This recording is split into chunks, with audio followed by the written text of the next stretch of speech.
Welcome to the deep dive. Today, we're getting into something really fundamental, a challenge we all face, navigating relationships. How do we connect, influence, handle all the messy stuff that comes with dealing with other people? It's everywhere, isn't it? Work, family, friends. That constant need to, well, get along, be understood, Mm, maybe even persuade people a little. exactly.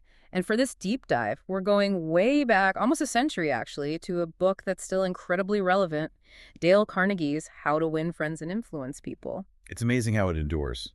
Published in 1937, they thought maybe 5,000 copies would sell. And then, boom, overnight sensation, international bestseller. Right. And the backstory is fascinating. It wasn't just a random idea. There's this big survey, University of Chicago and the YMCA, cost 25 grand back then, took 2 years. Yeah, asking adults what they really cared about learning. Health was number one, no surprise there. But number two, human relations. Yeah. How to understand people, get along, win them over. Yeah. That was the big thing people wanted help with. And the survey found nothing. No practical guide, no real textbook on how to actually do it. Which is exactly why Carnegie wrote this. Yeah. And his research, it was intense. He read everything, philosophers, psychologists, hundreds of biographies. Didn't he read like over 100 biographies just of Theodore Roosevelt? Yep, that's the story. But he didn't just read. He talked to people, successful people. Marconi, Edison, FDR, Clark Gable, asking them how they manage people. So it wasn't just theory, it came out of what he called a laboratory of human relationships. Exactly. Thousands of adults in his courses were actually trying these principles out, recording back what worked, what didn't. It grew organically from real life. And the impact was pretty immediate, right? Stories of happier marriages, businessmen having breakthroughs. Yeah, that story about the art dealer who couldn't sleep for 2 nights after realizing his mistakes. Or the Harvard grad factory owner saying he learned more in 14 weeks than 4 years of college.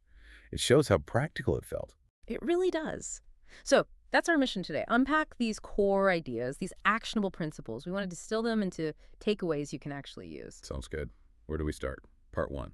Part one, fundamental techniques in handling people. This is kind of the foundation, right? About managing ourselves first. Exactly. It's about mindset shifts before you even try to influence anyone else. Self-control, perspective. And principle one is a big one. Don't criticize, condemn, or complain. Simple to say. But hard to do. Carnegie argues criticism is basically futile. Why? Because it puts people on the defensive instantly. They just justify themselves. And it's dangerous too, right? Wounds their pride, stirs up resentment. Absolutely. It almost never leads to real change. Think about Two Gun Crowley, the cop killer back in the 30s. Cornered, guns blazing, writing a note saying he had a weary heart, but a kind one. Even he didn't see himself as bad. Warden Laws at Sing Sing said few criminals there did. People just don't criticize themselves, generally. That's the core of it. Lincoln learned this. After Gettysburg, he was furious with General Meade, wrote this scathing letter. But he never sent it. Right. He looked out the window, thought about it, realized Meade's perspective, the horror, the exhaustion. Sending the letter would just make Meade defensive, maybe even hate Lincoln, and wouldn't help win the war. So the takeaway for you listening is try to understand instead of just judging. Criticism rarely works. Which leads nicely into principle 2. Give honest and sincere appreciation.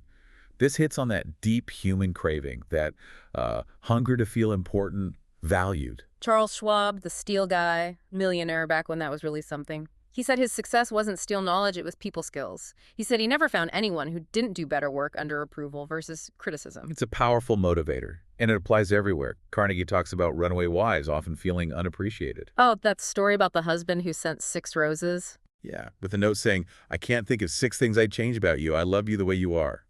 Apparently, it saved the marriage and had this huge ripple effect. But it has to be sincere appreciation, right? Not flattery. Crucial distinction.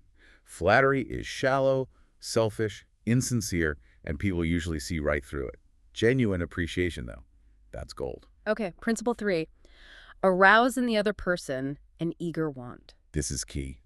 The only way to get anyone to do anything is to make them want to do it. It's about their motives, not yours. The fishing analogy. Bait the hook with worms for the fish, not strawberries and cream for you. Exactly. Think about their wants. Carnegie did this when his hotel manager tried to triple his rent for lectures. Right. Instead of complaining, he listed all the downsides for the hotel if he left lost revenue, lost prestige from the attendees. And he got a much smaller increase, only 50%, not 300%. He focused entirely on the manager's perspective, the manager's wants. And that job search example, Barbara Anderson. Perfect illustration. Wrote to banks focusing on how her experience would help them profit and grow. 11 interview offers out of 12 letters because she addressed their eager want. Okay, that covers the fundamentals. Let's move to part 2. 6 ways to make people like you. This shifts gears a bit, yeah. More about connection. Definitely. These are about building genuine rapport and likability. And number 1 is simple, but maybe not easy. Become genuinely interested in other people. Carnegie's quote here is killer. You can make more friends in 2 months by becoming genuinely interested in other people than you can in 2 years by trying to get people interested in you. It's so true. Most people are wrapped up in themselves morning, noon, and night, as he says. When you actually focus on them, it stands out. Like that fuel salesman, Naffel, tried selling to a chain store exec for years, got nowhere. Right. Then he switched tactics, found out the exec was involved in a debate defending chain stores, got genuinely interested, supported him. Suddenly, the exec offers him the business, unprompted. Genuine interest works. Principle 2, smile. Seems almost too basic. But think about it. A real smile communicates so much non-verbally. I like you. I'm glad to see you. Schwab thought his smile was worth $1 million. The story about the vet's waiting room is great. Tense atmosphere, then a baby smiles, and suddenly everyone starts talking. It breaks the ice instantly. And it works even when people can't see you, like on the phone. That manager calling it phone power because a candidate sounded happy to hear from him. Okay, principle 3. Remember that a person's name is to that person the sweetest and most important sound in any language. Using someone's name is such a simple, powerful compliment. Forgetting it, or worse, misspelling it. Big disadvantage. Jim Farley, FDR's Postmaster General, apparently knew 50,000 people by their first names. 50,000. Incredible. He worked at it, collected details about people. It was a key part of Roosevelt's success. And Andrew Carnegie naming his steel mill after the railroad president, Edgar Thompson. Smart move. Very smart. Guaranteed the railroad would remember him when buying steel rails. It's about making people feel seen and important. Principle 4. Be a good listener. Encourage others to talk about themselves. Oh, this is huge. The former president of Harvard, Charles W. Eliot, said, exclusive attention to the person who is speaking to you is very important. Nothing else is so flattering as that. Carnegie's own story about the botanist dinner party illustrates it perfectly. He mostly just listened and asked questions. And the botanist thought Carnegie was a brilliant conversationalist. People love to be heard. And that quote from The Sun, I know you love me because when I want to talk, you stop and listen. That's deep. It really is. Listening builds connection. Principle 5. Talk in terms of the other person's interests. Again, it comes back to focus. People care most about their own stuff. Find that common ground. Theodore Roosevelt was apparently amazing at this. He'd read up on a visitor's specific interests the night before they met. Imagine meeting the president, and he starts talking knowledgeably about your specific field or hobby. It's incredibly flattering and engaging. Like the Boy Scout leader getting the sponsorship. He didn't lead with the Scouts. Nope. He started by asking the CEO about a framed $1 million check on his wall, tapping into the CEO's pride and interest first. Then he brought up the Scouts. Smart sequence. And the last one for likability, principle 6. Make the other person feel important and do it sincerely. It taps right into that core human need for significance. The story of the lawyer, Mr. R, and his aunt's Packard car. Yeah, the relatives were just after her money, but he genuinely admired her things, listened to her, made her feel valued. So she gave him the car she treasured. Same with the landscape architect getting the puppy from the famous attorney. Just by genuinely admiring the guy's dogs and achievements. No ulterior motive, just sincere appreciation making the other person feel important. And George Eastman giving that huge seating order, not because of a sales pitch. But because the salesman, Adamson, admired his office and listened to Eastman talk about his life and philanthropy. It made Eastman feel important, understood. It's about genuine connection. Okay, powerful stuff. Now, part 3. How to win people to your way of thinking. This is about persuasion, right? But maybe not in the way we usually think about it. Exactly. It's about influencing outcomes, but doing it without causing arguments or resentment. And the first principle is a bit of a shocker. You can't win an argument. Seems counterintuitive, doesn't it? We argue all the time. We do. But Carnegie says even if you win logically, you lose. You prove someone wrong, you hurt their pride, alienate them, they won't actually change their mind, they'll just resent you. Carnegie learned that with the policeman and his dog off the leash. Arguing got him nowhere. But admitting he was wrong. Suddenly the officer's understanding, even friendly. Winning the argument wasn't the goal. Getting a good outcome was. Which leads right into principle 2. Show respect for the other person's opinions. Never say, "You're wrong." Oof, another tough one. Saying you're wrong is like a direct attack on someone's intelligence and judgment. Ben Franklin figured this out. He stopped directly contradicting people, started using softer phrases like, "I conceive," or "it appears to me." And he found conversations went better, people were more receptive. It's not about being right. It's about being effective. Create space. Don't shut doors. Okay, but what if you were actually wrong? Then principle 3 comes in. If you're wrong, admit it quickly and emphatically. Don't just mumble it, really own it. Exactly. It's disarming. Carnegie's example with the mounted policeman and his dog Rex, again, his immediate, enthusiastic apology completely changed the dynamic. It takes courage, but it works wonders. Principle 4. Begin in a friendly way. The old drop of honey catches more flies than a gallon of gall. It sips the whole tone. Think of Rockefeller Jr. facing those striking miners in Colorado, a really hostile situation. Yeah, but he started with friendliness, proud to be here. Friends, not strangers. And it diffused the tension incredibly. They went back to work without even mentioning the wage demands they'd been fighting for. Friendliness is powerful. Okay, skipping a couple for time, let's jump to principle 7. Let the other person feel that the idea is his or hers. Ah, this is subtle but brilliant. People support ideas they feel they had a hand in creating. Like the x-ray manufacturer selling to the hospital. Right. Didn't pitch the equipment as perfect. Invited the head doctor to find flaws, suggest improvements. The doctor essentially sold himself on it because he felt ownership. It's about collaboration, not imposition. Letting them discover the idea. Principle 8.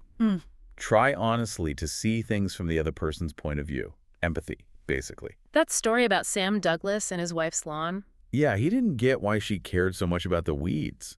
But when he tried to see it her way, helped out, complimented her effort, their relationship improved. It's about validating their perspective. Principle 9. Be sympathetic with the other person's ideas and desires, even if you don't agree. Absolutely. Acknowledge their feelings. Carnegie calming down the woman criticizing his radio show just by sincerely sympathizing with her feelings about her home state. He didn't agree, but he validated her emotion. Okay, let's hit principle 11. Dramatize your ideas. Make them stand out. Mere facts often aren't enough. You need to make it vivid, interesting. Like Mary Catherine Wolfe needing to see her boss.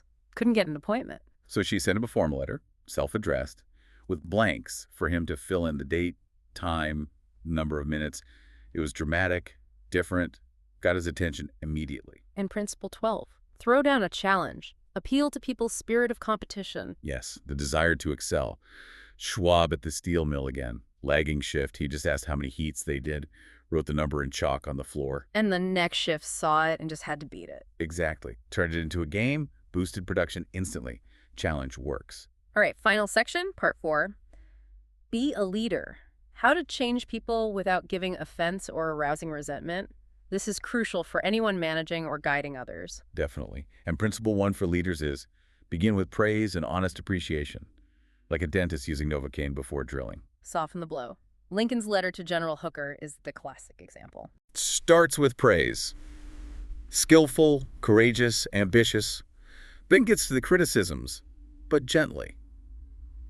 There are some things I am not quite satisfied with you. Masterful. Principle 2.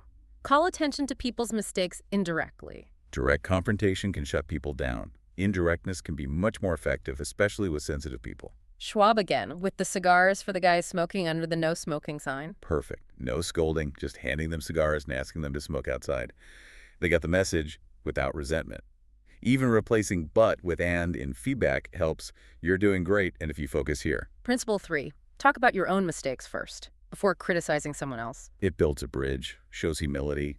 Carnegie did this with his secretary, Josephine. Mentioned his own past errors before pointing out hers, makes the criticism much easier to take. Principle 4. Ask questions instead of giving direct orders. Empowers people. Saves their pride. Makes them feel part of the decision. Owen D. Young, the business leader, apparently never gave orders. Just suggestions. You might consider this, or do you think that would work? Encourages thinking, cooperation. Principle 5. Let the other person save face. So important. Never humiliate someone. Even when delivering bad news, like firing someone. That's CPA, Granger, who changed how they let go of seasonal staff. Instead of just dropping them, he praised their specific contributions, expressed confidence in them, made a hard situation more dignified. Principle 6. Praise the slightest improvement and praise every improvement. Catch people doing something right. Positive reinforcement. Carnegie believed it helps the poorer things atrophy for lack of attention, like Caruso's mother. Yeah, everyone told him he couldn't sing, but his mother's constant praise gave him the belief to become great. That power of encouragement. Principle 7. Give the other person a fine reputation to live up to. People strive to meet positive expectations. Set the bar high, respectfully. Like the teacher, Mrs. Hopkins, with Tommy the bad boy. Told him he was a natural leader, and she was counting on him. He totally changed his behavior to live up to that reputation. Principle 8. Use encouragement. Make the fault seem easy to correct. Don't overwhelm people. Telling someone they're stupid crushes motivation, but saying, "You can definitely handle this, it's just a small tweak," inspires effort. Like the father whose son was labeled slow learner. Yeah, Clarence Jones. His constant encouragement and making learning seem manageable turned his son into an honor student. Belief and framing matter. And the final leadership principle, 9. Making people glad to do what you want. This is the art of leadership, inspiring willingness, not just compliance. Like making the chore of picking pears into a game the son wanted to win. Exactly. It's about framing their request in a way that appeals to their motivations, making them glad to do it. So, wrapping this all up, Carnegie's whole philosophy seems to boil down to understanding fundamental human desires, right? Pretty much. The desire for appreciation, importance, understanding, having our ideas valued. If you can tap into those, you can connect with almost anyone. And these aren't just grand strategies for CEOs. They're tools for everyday life for you listening right now. Better relationships, smoother conflicts. Yeah. Navigating your world with more effectiveness, maybe even more happiness. Yeah. It's about shifting focus outwards, genuinely connecting. Right. So here's a final thought to leave you with. Carnegie found that across history, personal connection and influence often mattered more than just raw technical skill. If the greatest leaders found their power in mastering human relations, what potential is sitting there inside you, waiting to be unlocked by applying these, well, timeless principles? Something to think about. It really could change how you interact with everyone.